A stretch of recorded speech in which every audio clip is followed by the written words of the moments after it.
Welcome, everybody, and thank you for joining us for today's webinar. My name is George Parker. I serve as a senior advisor for school support for the National Alliance of Public Charter Schools, and I'm happy that you're joining us here today, and thank you for doing so. I'll be your moderator for today as we take a brief look into the impact of unionization on charter school students. I would first of all like to introduce you to our panel members, beginning with Ashley Jokum. Ashley is an associate professor. Ashley Jokum, who is a senior research analyst for the Center for Reinventing Public Education. Also, we have Sean Gill, who's also research analyst at the Center for Reinventing Public Education. We have Leslie Lavery, who is also an associate professor of political science at Macalester College. And our final panelist is Todd Zebart, who is also senior vice president for state advocacy and school support at the National Alliance of Public Charter Schools. I personally think that this discussion is one that is very important at this time, unionization of charter schools, given that there is a very positive and supportive approach that President Biden is taking toward labor organizing and et cetera. And I think that it's important that as charter schools, we have a clear indication of the impact that labor organizing can have on charter schools. I want to begin by first introducing you to Sean Gill, who is going to give us a report from the research that they conducted. This research was with principals and teachers at charter schools. And Sean, I'm now going to turn it over to you. Thank you, George, and my colleagues are very happy to be with you and Todd today.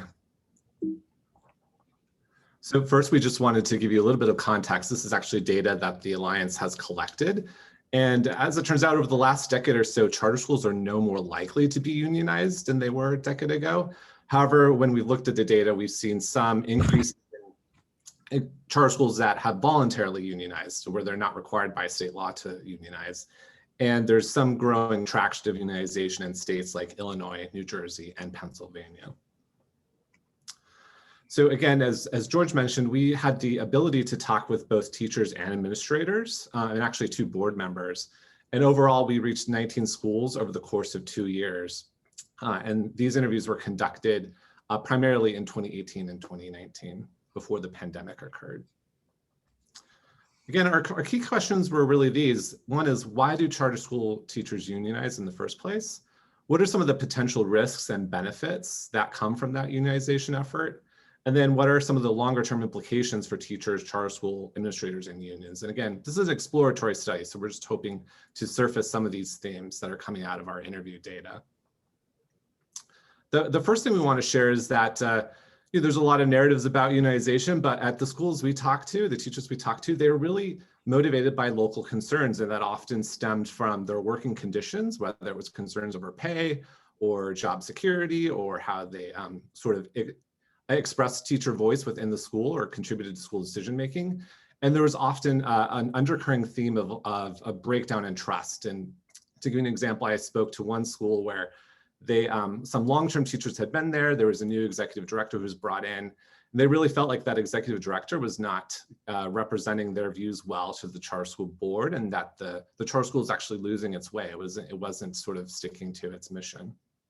And particularly when these things kind of compound. So teachers were often likely to feel undervalued when there's a combination of not having maybe the pay that they wanted, and also feeling like they didn't have an avenue to express themselves. So when schools unionized, there was some feeling of satisfaction among teachers. They felt like they perhaps had more influence and over administrators and more ability to influence how the school was operating. However, many of those larger issues, the bargaining process didn't really resolve some of those larger issues of perceptions of mistrust or mismanagement at the schools. So here's sort of the big 3 tensions that we're wrestling with, and Leslie will dive into. So the first thing is that in many systems, in many schools, when the contracts were signed, they did help codify systems for developing teachers. So they helped teachers know when am I going to be observed? When am I going to be evaluated? What's the process for that? And so they often appreciated having clarity around those measures. However, administrators sometimes express concerns about the fact that this was sort of getting in the way of their ability to do effective coaching or do effective performance management or dismiss ineffective teachers. Pay was obviously an issue in a lot of these places, and in many cases, the contracts did lead to an increase in pay across the board, or some more clarity about how teachers could actually get raises down the line. However, administrators were telling us that this was the challenge when tax revenues, the revenues they received from the state and local governments, weren't increasing, and so it was increasingly putting a financial strain on these charter schools. And then the last tension is really the role of labor partners. And we have examples of schools that affiliated with the local that works with the district, some just work to the state directly. And teachers really valued the experiences and the kind of perspectives those labor partners brought. Those labor partners had experience with negotiating, and a lot of these teachers, frankly, didn't. They were either new in the career or sort of new to unionization. However, those labor partners are attached to political efforts or just lobbying, contract negotiating terms in other places that really kind of made administrators question sort of like, what is the role of this partner, and can we really trust them to effectively represent the teachers at our school? Leslie. Sure. So I want to add some nuance to and play up some of these tensions for you one by one. And so you'll see on your screen some quotes from teachers and administrators in our sample. But the first tension we want to highlight is this tension over teacher development. So the teachers we spoke to talked about feeling like they weren't getting support to develop as teachers, or that sometimes they felt like teachers were dismissed without cause. And had they been given some of this support, that maybe they would understand and have an opportunity to improve. So as Sean mentioned, as teachers struck bargains with administrators, often they put in procedures for evaluation, which sometimes suggested if I'm not evaluated by April, you can't fire me if this evaluation process wasn't happening before, or they put in processes for termination. And so you might then anticipate the response from administrators. If there hadn't been a step-by-step drawn out grievance process before, administrators now see one of those processes that often resembles the process in a traditional public school as an obstacle to talent management. Or they might find the evaluation process itself an obstacle because they can only come in for formal observation so many times a year, and they can't do some of the informal coaching that they feel works best. On the next slide, we're going to talk about, go ahead, Sean, tensions in pay. And so as Sean mentioned, we heard from many teachers that really understood the comparative context in which they were working. So they said, I work in this large urban district, and I know right now if I walked out the door and became a teacher with neighboring public school district, that I might make $5,000 more, or that I could stay in the system for a few years and make sure that I advanced on the pay scale. But that's not necessarily true in this school. So some teachers were unionizing for higher pay. Others were advocating for a transparent pay scale because they felt that teachers were paid based on their relationships with administrators or some of the skills they had, and they didn't like that idea of differential pay across their teaching staff. But administrators talked to us, and first of all, they said, we hear those concerns. We do recognize often when our teachers are not paid as well as a neighboring school district. That is a real concern, and we get it, but we have limitations. We have fixed costs. We may not have the same access to the same kinds of funding as traditional school districts. And especially when it comes to salary schedules, if we lock into something like that, we're promising money that we don't have because we do a lot of fundraising. And so it's not money that will necessarily be there. And so are we then in breach of contract? So can we actually maintain financial stability if we make these promises? Next slide. And then the final tension that Sean mentioned was this tension over a labor partner. So right here, Sean's talking about a charter's unique mission. Charters often do have a mission that teachers are attracted to when they come to the school. So when we talk to teachers before they ask them, we ask them about what you unionized for. We asked them about what drew them to their school. And oftentimes they cited a mission, they cited the students, they cited a particular curriculum. But when it came time to unionize, they had to choose a labor partner. And most of the time they were going in blind. but we were able to recognize actually 4 different labor partner types. They might affiliate with a branch of a local teachers union. And if they did that, they might just sort of be rolled in and making a carbon copy of that local union's district contract. They might also join into a charter branch of a teachers union. So some of these larger teachers unions are now representing enough unionized charters that they kind of have a separate portfolio for charter schools and their concerns. They might also affiliate with a state or national union partner so that the local context is taken out of the equation. And finally, they might unionize with a labor partner that works outside of the field of education. And so there are costs and benefits to each of these approaches. If teachers want voice and they want unique things in their contract that have reference to what's actually happening in their school, they have more of an opportunity for that voice if they're in a union affiliation relationship that's just for charter teachers, or that maybe is even outside the realm of education that's going to hear their concerns as individuals. But then the opposite side of that is that if they're in a union organization that is not affiliated with education, maybe there's nobody going to bat for them at the state legislature to ask for some more funding to address some of these other challenges associated with unionization. Administrators were rightly suspicious of these relationships and didn't always pick up on the nuance of that union partner, but when they did, they were telling us, this is a union that's been fighting our very existence, and now they represent our teachers. Or we see them going and advocating at the state capitol to put a moratorium on charter schools, to close charter schools, to stop funding charter schools, and now they're representing our teachers. So we heard all of those things. I want to turn next to what we'll do next with our research, and then make sure to leave you with some of what we think the impact of this research might be. So we've just scratched the surface here. This is a small number of interviews with a representative sample of charter school teachers and administrators, but it's not necessarily the whole story. And the other thing we did is we purposely reached out to charter schools that had been unionized for several years so that we could actually look at those impacts. However, they may be different over time. We are going to see some of these schools negotiating new contracts, and a few of them in our sample had actually already been through a process of renegotiation. But over time, are these contracts going to resemble the public school contracts more closely? Are they going to become more catered and tailored to the context in these charter schools? We're not really sure. And we'll be able to maybe see more about whether or not that financial stability is a real concern.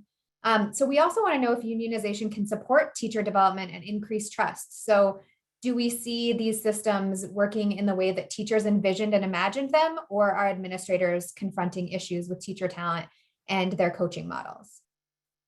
So we think that our work has implications separately for school leaders and for teachers. So our advice to school leaders based on this research would be that teachers are expressing concerns about their working condition when they unionize. So our advice to school leaders is be a good leader. Listen to the staff at your school. There needs to be some sort of channel for teacher voice, and that can probably be formalized in a variety of ways. Collective bargaining is just one of those ways. And so if you want to avoid collective bargaining, how else can you listen to your teachers and your staff? We also think school leaders should be transparent about budgeting.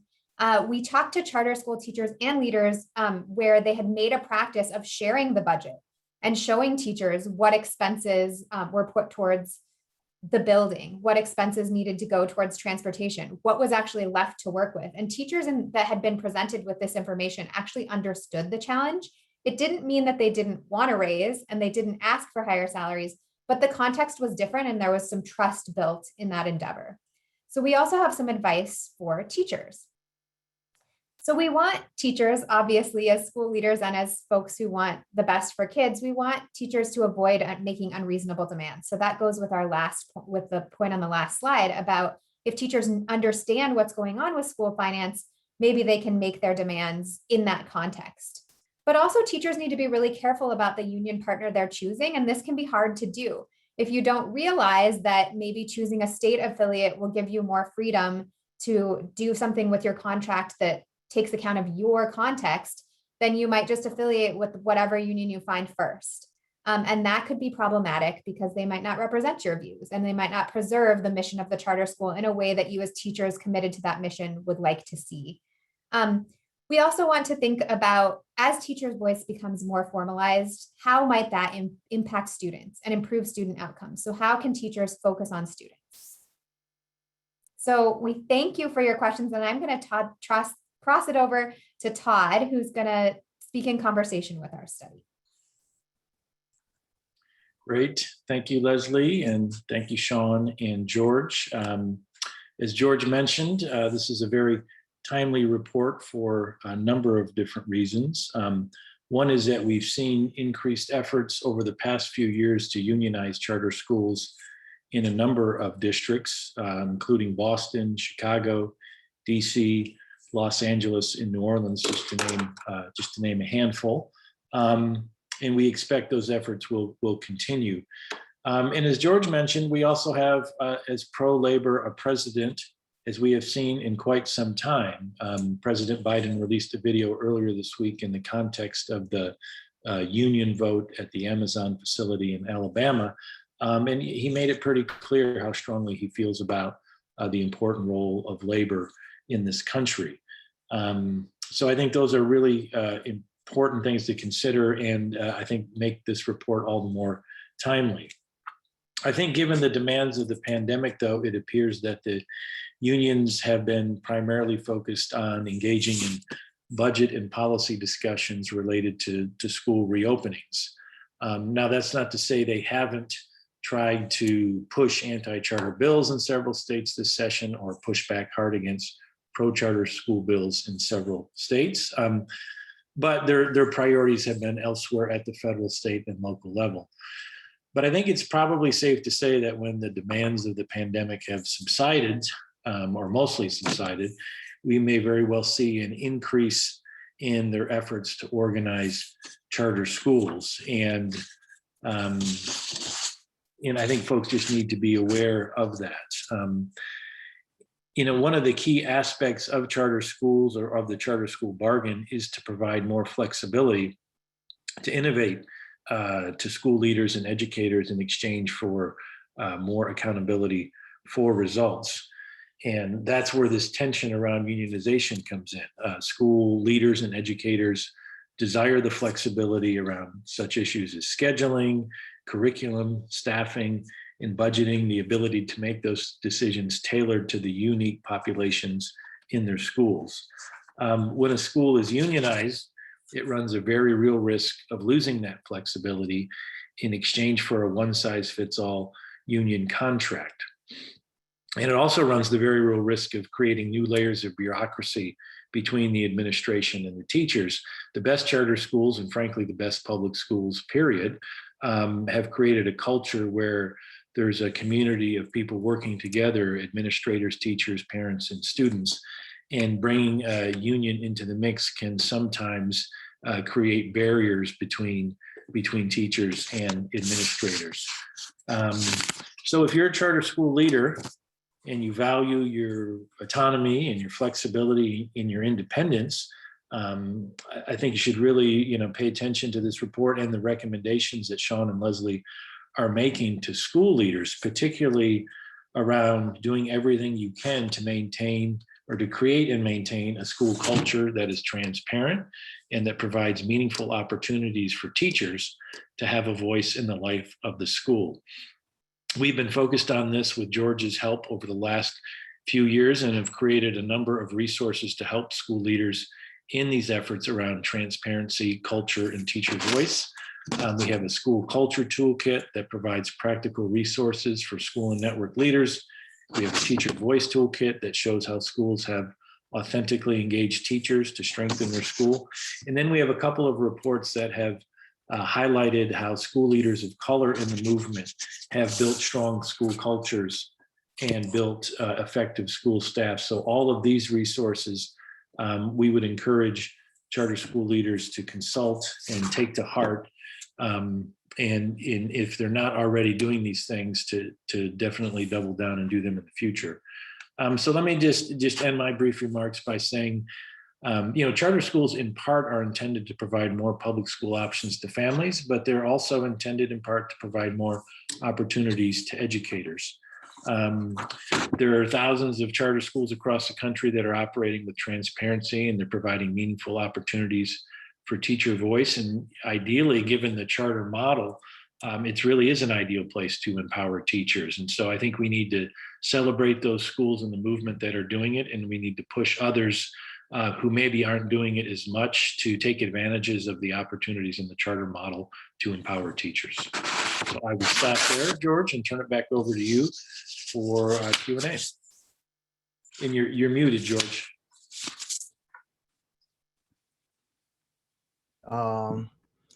I see we have some questions in the chat box, so you can look in there and see some of the answers. Todd, I want to start with a question with you. I've heard about the PRO Act that passed the House of Representatives. Could you talk to us a little bit about what that is and what do you see its impact could possibly be for charter schools?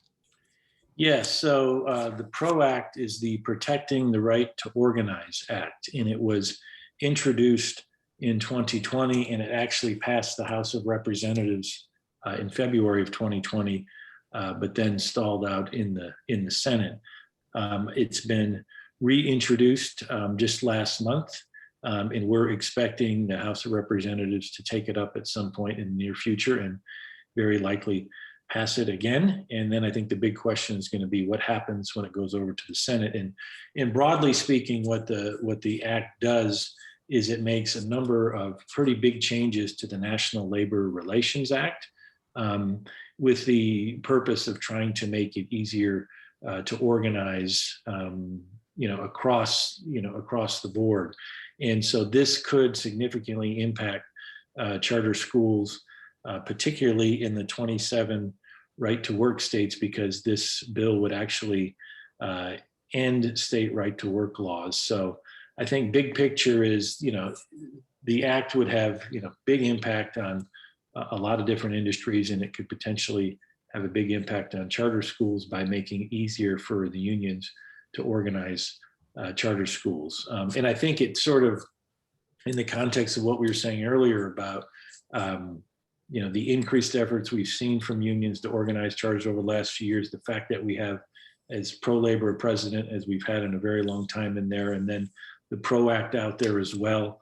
We could see an environment in which it's as friendly to the unions in terms of organizing us as we've seen in the 30 years of the charter school movement. Let me just say one other thing real quick, George. We're also seeing a number of states debate and potentially make policy changes to also make it easier for unions to organize in their states. And it's not always just focused on charters, it's usually more broadly speaking, making it easier for them to organize in a number of different industries. Good. So, Todd, in terms of where we stand now overall in terms of unionizations, I didn't get the numbers, but did you see an increase or decrease just presently over the last few years in terms of charter school unionization, the charter school unionization effort? Yeah, so we have 3 data points now. Sean and Leslie mentioned the first 2 data points from 2009, 10, 2016, 17, and then very recently, we just released an updated version of that with data from 2018, 2019. And the basic story is the percentage of charter schools that are unionized across the country is actually slightly fallen from 2009, 2010, from roughly 12% to roughly 10.5 to 11%. So the total number, or the total percent of the sector is that's unionized is relatively stable. In fact, it's gone down slightly. However, that sort of hides the fact that, in a number of cities, we've actually seen pretty aggressive efforts to unionize charters that have gained some traction. In Chicago, for instance, about a quarter of the city's charter schools are now unionized. We've also seen in Los Angeles pretty significant efforts with some success in organizing the schools there.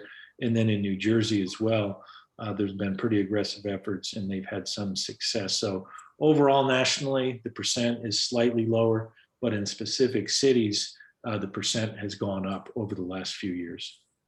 Okay, let's get into it and talk a little bit about the actual research itself.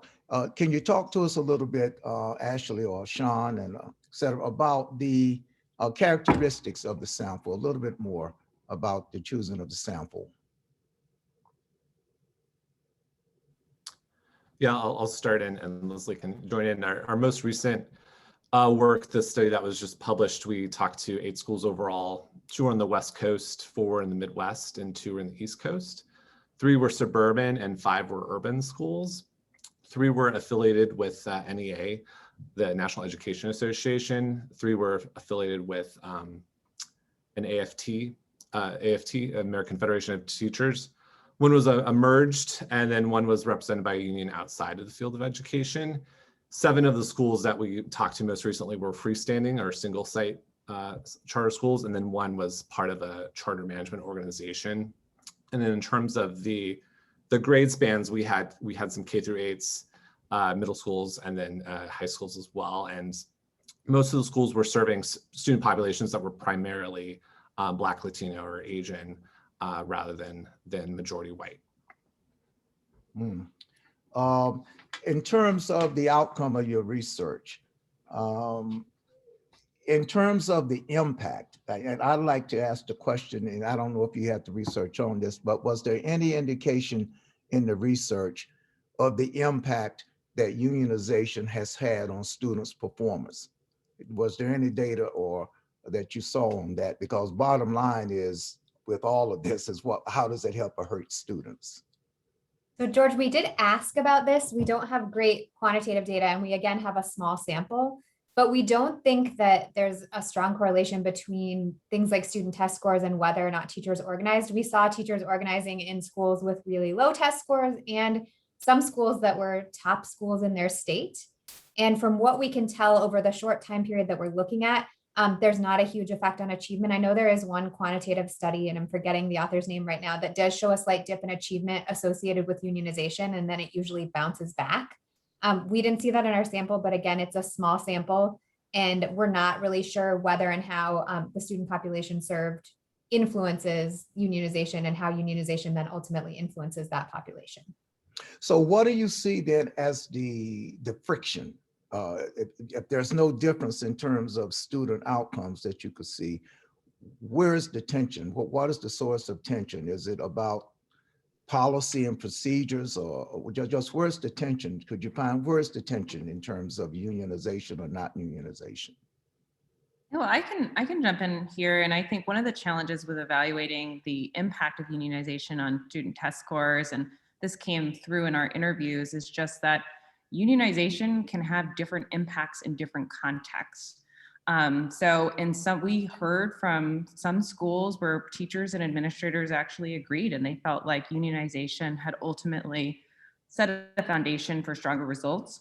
We heard in other cases the opposite story, and we actually interviewed some teachers and administrators from schools that decertified their union, so went through the process of unionizing and then later decided to move away from it because they didn't think it was the right place to move forward. So I think what's really important in this debate is that it can play out in different ways, in different contexts. And some of this relates to what processes or policies are pre-existing in the school. So as Leslie teed up in the slides, there are some schools that where we talked to teachers and administrators where the systems for developing teachers were actually really ambiguous and unclear, and teachers talked about that.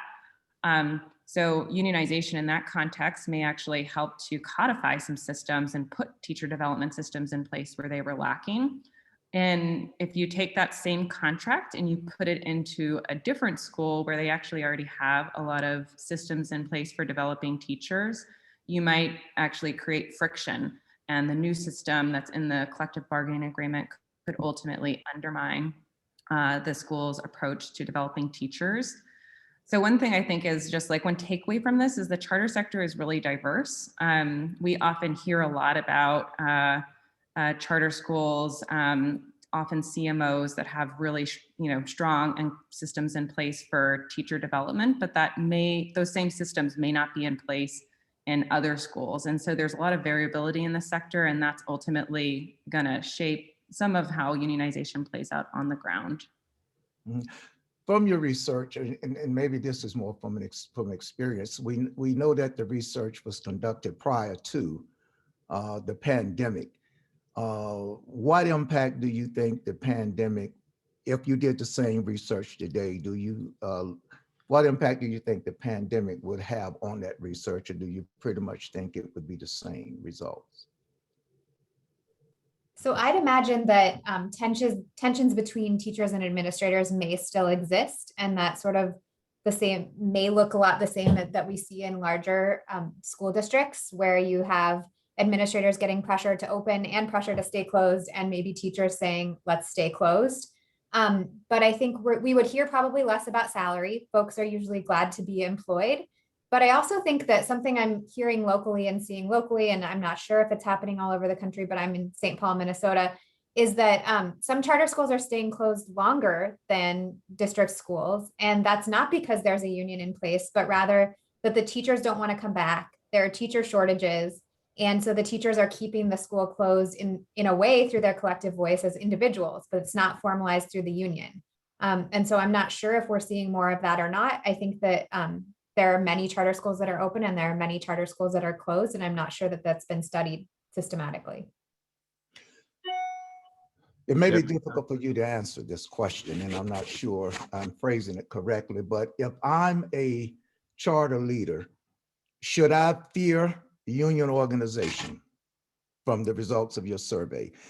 As I read the survey, it appeared that the research, it appeared to me that it came out pretty balanced, that there are good sides and there are bad sides, pros and cons to unionization. How did you see that? Maybe I read it wrong, but do you see, if you're going to tell someone today who says, well, I need to know, should I fear unionization, or is it something I could use as a positive force? What would you say to that person? Yeah, I think I would say, I wouldn't fear it. I think we talked to a leader at one where they had a union from the get-go when the school started, and a contract that was sort of negotiated from the beginning. So that was a positive example. I think some of the other administrators we talked to said, this helped us to hear better from teachers or understand that there were some things we needed to be doing better.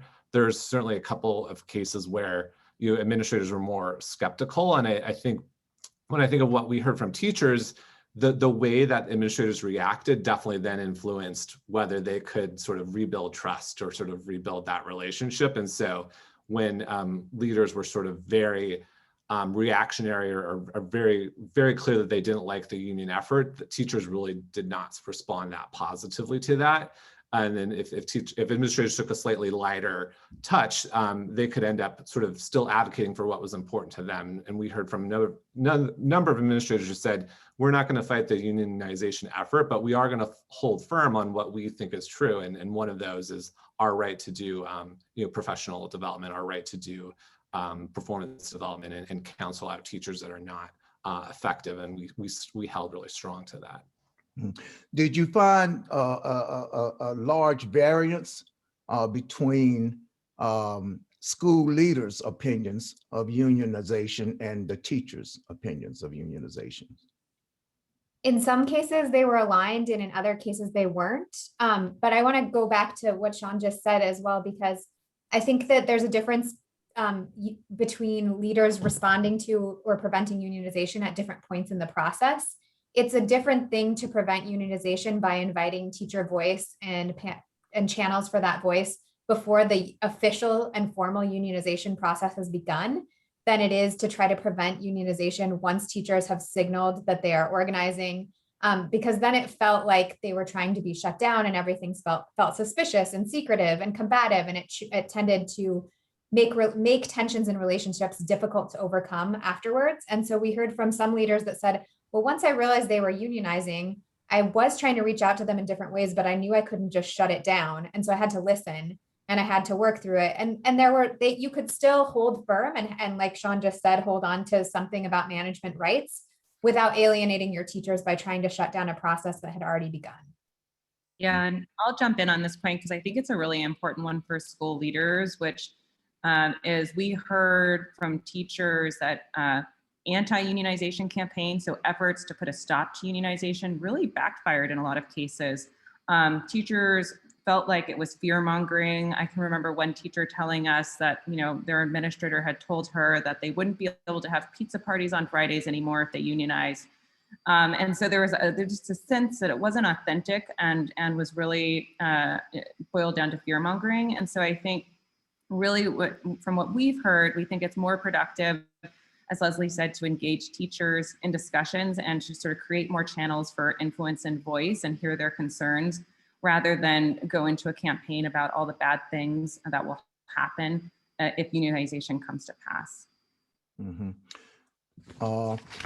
Are there specific areas where you would say to our audience, here are some areas where charter leaders could improve if they are concerned about unionism? I know we talked about teacher advocacy. Are there any other areas? I hear loud and clear that you're saying teacher advocacy will be very important just for the school to run effectively. But if you are not focused on unionization or want or fear unionization, that teacher advocacy is a big part of that. Did the research show that any other issue other than teacher advocacy and maybe teacher salary was important? So I think if you, as a charter school leader, don't have a clear process for evaluation and or promotion, then that would be an area where it might be important to codify that process on your own. It doesn't need to be through a collective bargaining agreement. You might consult with teachers in how that gets codified so it doesn't feel like a reach from the top down. But if there are not any procedures present, then it makes teachers feel like they're competing against each other or competing for favorites, or they don't know how things work. And so when someone's let go, they don't know why or what they should have done differently or how they could have gotten support. So if you don't have a clear process for supporting and coaching teachers or evaluating teachers, that might be something to do proactively as well. Mm-hmm. I know this because the research was conducted prior to the pandemic. Todd, I want to ask you this.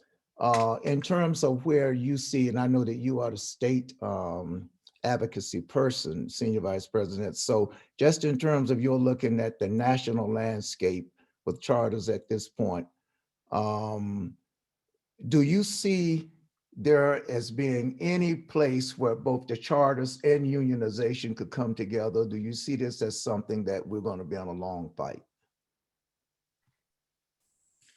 I think there are, the one example I can, that comes to mind is Green Dot. So Green Dot is a charter school network that was started many years ago in California by a guy named Steve Barr. And core to the model was unionization, was having the teachers be organized, having a collective bargaining agreement between the teachers and the school's board. And, you know, I think that that's the beauty of the charter school model in general, is it provides that kind of a flexibility for different groups of people to organize around a particular mission. And the mission at that school, and it's now grown into a network in at least a couple of states, if not more, is, you know, to be unionized. That's a key part of it. And so, so I think that's one example that we've seen. Unfortunately, in my work in state houses all across the country, the unions are pretty consistent in opposing any efforts to strengthen charter school laws, and they're pretty consistent in their efforts to push back on you know, any improve, or to push back on any improvements to the laws, and to push efforts to weaken those laws. And so that's sort of at the state house level. And then at the local level, you know, we often see the unions pushing back on the growth of charter schools in places by trying to get moratoriums put in place by school boards or city councils. So, you know, not to say that we shouldn't continue to look for areas. In fact, I think unions and charter advocates, when they partner, it's usually on things kind of above and beyond just charter schools. Maybe it's around more public school funding for all kids. Maybe it's around reforming special education policy for all kids. Maybe it's around how do we improve career and technical education for all kids. So there are places where we can come together and work on improving public education more broadly. But in terms of the specifics around charters, at least in my work over the years in state houses, it's been tough to find places that we can agree on. Yeah, and I'd underscore that. And I think one of the challenges with this, and this came up in our interviews as Leslie teed up, is just that when you have political advocacy in state capitals and even in local school systems around charter authorization and renewals, that creates some toxicity in the relationship between charter schools and unions. Charter school administrators, it was hard for them to view these efforts as, without skepticism because of those advocacy campaigns that live outside of collective bargaining agreements. All of that said, I mean, I think that there is potential for charter schools to chart a distinctive path with unionization. So, you know, what we see in traditional school districts does not necessarily have to be, it may not bear out to be the same in charter schools. And we did see some examples of that where unions did really work with charter schools to craft, CBAs that were tailored to their particular context. So I think it's something that we want to further study and really dig in deeper, because we don't have good data on the full context of unionized charter schools and what differences may be emerging on the ground. I noted in the sample, you also indicated that you interviewed school leaders, administrators, teachers, and also board members. What kind of response did you get from board members on this unionization issue?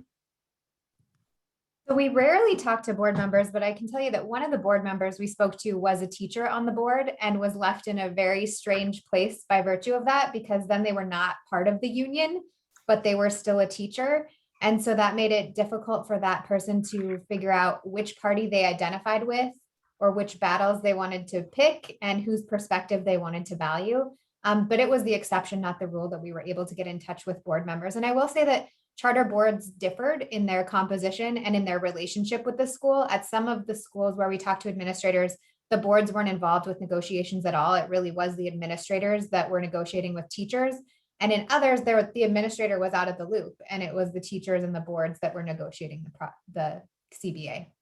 Mm-hmm. And I would just say, I think the Leslie's point about the teacher being on the board, I think that is a strategy we've seen at some charter schools and as a means of having teacher voice, but it could potentially put the teacher who's on the board in an interesting position. So one thought for charter leaders is to think about, how do we sort of engage teachers through some, maybe it's a teaching and learning committee or something, where we can have teachers effectively reporting to the board, but maybe not having to have that dual role. That's very interesting. There was a question I saw in here that dealt with a more in-depth research. Are there any plans to do an additional research where it's a little more in-depth? That's an interesting question. I'm not sure what more in-depth would be except a larger sample, but or do you have any plans to do that, Todd, or others? Yeah, I can jump in here. I think we are really excited about the prospect of doing continued research in this area. And I think one thing that seems really, there's a couple things that are important. One is, I think, getting a better handle on how human resource practices differ between unionized charter schools and their non-unionized peers. So this is something we heard as a potential concern from many administrators around how collective bargaining would impact approaches to teacher development and dismissal. This has been a long-running concern in traditional school districts around how to manage teacher quality in district schools. But there are open questions about how these human resources practices differ across charter schools that are unionized and non-unionized. So I think that's one area that we would really like to dig into further on a larger scale, looking at a cross-sectional sample of charter schools. I don't know if my colleagues want to jump in on any other points, but I think the other thing I would say is collective bargaining agreements themselves. We did we analyzed a very small sample of CBAs in our earlier study, but they're hard to get. There's no central repository, and I think that's another place that would be fruitful to dig into deeper. Yeah, there was a question about whether we've seen any changes in the CBAs over time, and I don't think we weren't able to do that with the sample that we have, but it would be kind of really fascinating to go back to some of these schools and to see if the contracts sort of still hit the same bread and butter issues about pay or evaluations, or if they do start to reach some other areas of how the school operates. Did you find any differences, and I don't know if your research even went to that level, between the urban districts where you had charter schools, primarily urban districts versus non-particular urban districts? Did you see any difference in the attitudes toward unionization among those teachers, administrators?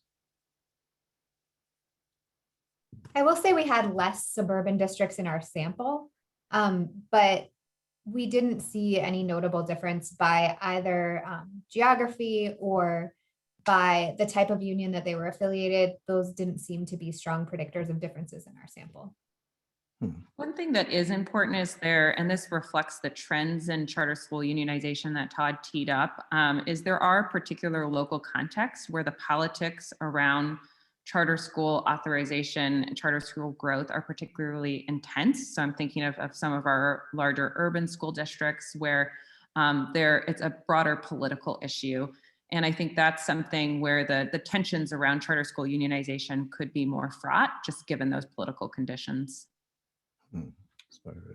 George, I would say just from our perspective on the research side, one of the things that we're particularly interested in is this issue of decertification. You know, we're aware of some schools that have done that over the years, but there really hasn't been a lot written about those experiences in terms of why were the schools unionized in the first place, what led to it, and then what led to the dissatisfaction with that then triggered the school's teachers to say, hey, we're going to decertify, and then to be able to pull it off. I can't imagine it's an easy task to decertify once you're unionized as a charter school. So that's one area that we'd like to see some more research on. Can I jump in? So Ashley and I talked to a couple of schools that had decertified in our first sample as part of this larger project with the Alliance. And this also speaks to a question that I saw in the chat about if there's a correlation between school leadership and unionization and changes in leadership. And we did seem to find at least some correlation there. And so it wasn't always clear what came first, the unionization drive or the leadership turnover, but they often came in tandem. And that also makes it more difficult to figure out what's the influence of unionization when you do have a leadership change around the same time. But in the schools we talked to where there was a decertification, often the unionization came about because of some sort of dissatisfaction or distrust with the administrator. And then sometimes when that administrator was displaced, there was sort of a new school culture anyway. And so then so this is very, very small sample. We talked to 2 schools where this was the case, but that leader and that distrust was removed. And so then teachers felt like they had more of a voice because this terrible leadership was gone and maybe they didn't need the union anymore. So I think that some of these questions are probably related to one another. Does anyone else have comments on that? I saw an interesting question here. It says, how can unions effectively represent, I lost it. How can unions effectively represent members but advocate against them in terms of political campaigns? I'm not sure I get the intent of that question. I guess the question is getting at the heart of when union organize charter schools, at the same time they are advertising in the anti-charter. How can the union represent that school? To be honest with you, having been a former union leader, I don't know how you effectively do it, but it is being done. I don't know how effectively, but that's a very interesting question. Yeah, can I chime in on that, George? That's one thing that we've thought as well. I mean, obviously, when a union doesn't represent any charter school teachers, it's pretty clean for them to be in a state capitol advocating against any more resources, for example, going to charter school students and teachers. But when a union is, Chicago is a great example where they're representing so many teachers who work in charter schools, but at the same time, they're in Springfield advocating against any more resources going to their very members. There's a huge disconnect there that, at least at the current time, doesn't seem to really have been, I think, articulated clearly enough to charter school teachers who are unionized. or maybe it doesn't bother them. I'm not exactly sure, but there's clearly some dissonance there. Yeah, I think This was our advice to charter school teachers on the slide that we had, is to be careful who you're affiliating with, right? Are you affiliating with the local that opposes your existence? But even a state or national chapter might oppose that. And so we did see, I saw a question in the chat about the Boilermakers Union and whether or not we're seeing how common some out of sector union representation is. And we don't know how common it is, but it does appear in our sample. And the problem there is that sometimes these unions that you're affiliating with are so far from the education realm that they're not advocating for you at the state capitol either, because teachers and education are not part of their broader agenda. So I think it's difficult for unionized charter teachers to find a place where they can advocate for their political needs. And it's not just the advocacy at the state. I mean, that's important, advocacy at the district level. It is too, of like, does your union partner have a standard contract that they want the charter school to adopt, or are they going to let you, the teacher, sort of say like, these are our preferences, this is what we want to negotiate on? And there was some variation there, and so it gets back to that point of, to teachers, be very careful about who you pick and make sure that they're going to allow you guys at your local school to be the ones that are sort of driving the agenda with your contracting. Mm-hmm. I saw that you discussed some key important components for teachers that motivate teachers to want to unionize. They don't have a voice, right? There's a good reason, teacher voice, salary and benefits. From a standpoint of school leaders, and you may have checked into this or not, but what did you see as the major fear among school leaders who fear the union or anti-union? What did you see as the major driver of that fear? So I would say that the biggest fear was that they wouldn't be able to employ models that they think work for improving student achievement. So the leaders were really focused on student achievement and mission and fulfilling that mission. And they were worried that they wouldn't be able to evaluate or coach or terminate in ways that they think work for their model, and that they often have results to show this works. And so I think that was their biggest fear. But then some of these financial concerns they share with teachers. They said, you're right, you're not paid as much as someone else, and we hear you, but here are our constraints. And they did worry about the financial stability of imposing a step and lane salary schedule. So I think those are probably the two primary fears. But Ashley, go ahead. Yeah, I was going to say that I think one important thing that we observed, at least in a few cases, was that transparency is really essential to navigating these financial tensions. So the more that you can be transparent as a school leader about the resources that are available. We did have at least one case where that helped set the school up to navigate that financial tension in a productive way.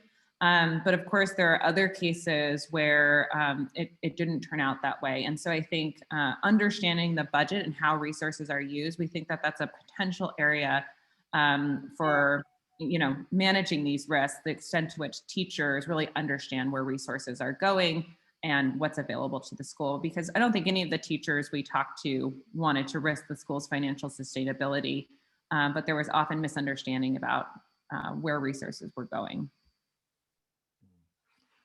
I see another interesting question. Any indication that unions representing charter employees are softening in their otherwise vigorous opposition to charter schools in the policy arena?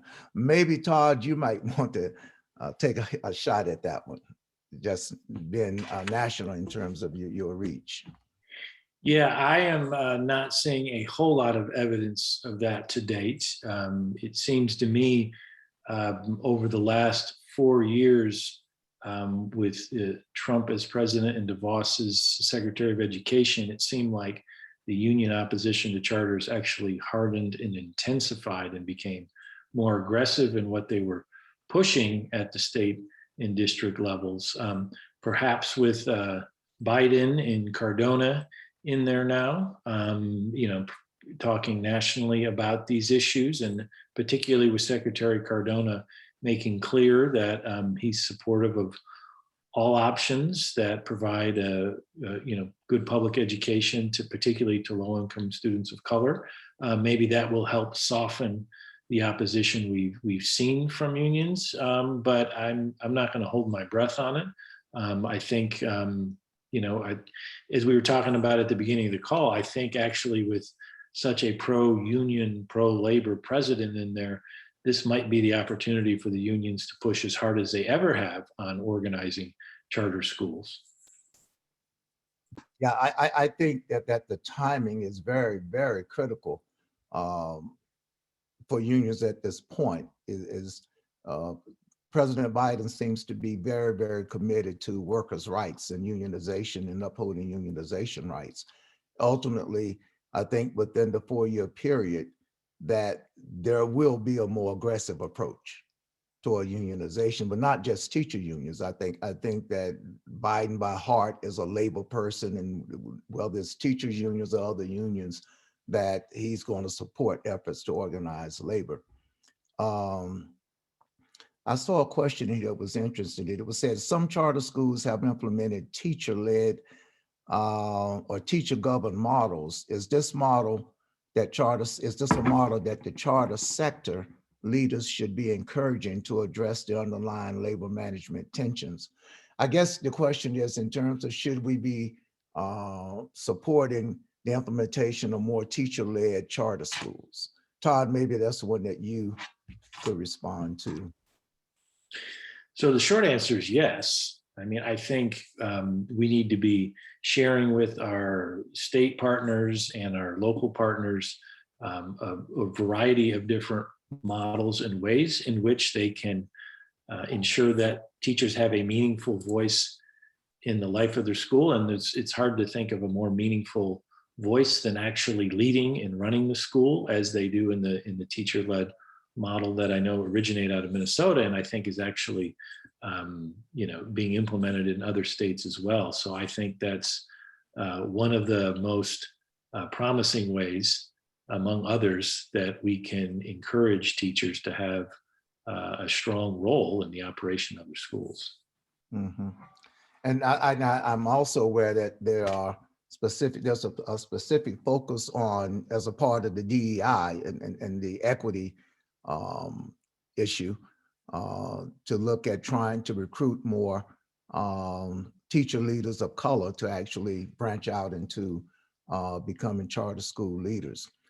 So this question may be a little odd, but just from those, in terms of looking at the report, getting the results, and I know that it wasn't that very extensive, but it did give us a pretty good sample. I can tell you from my years as being a teacher and union leader, the information that is contained in your report matches my experience.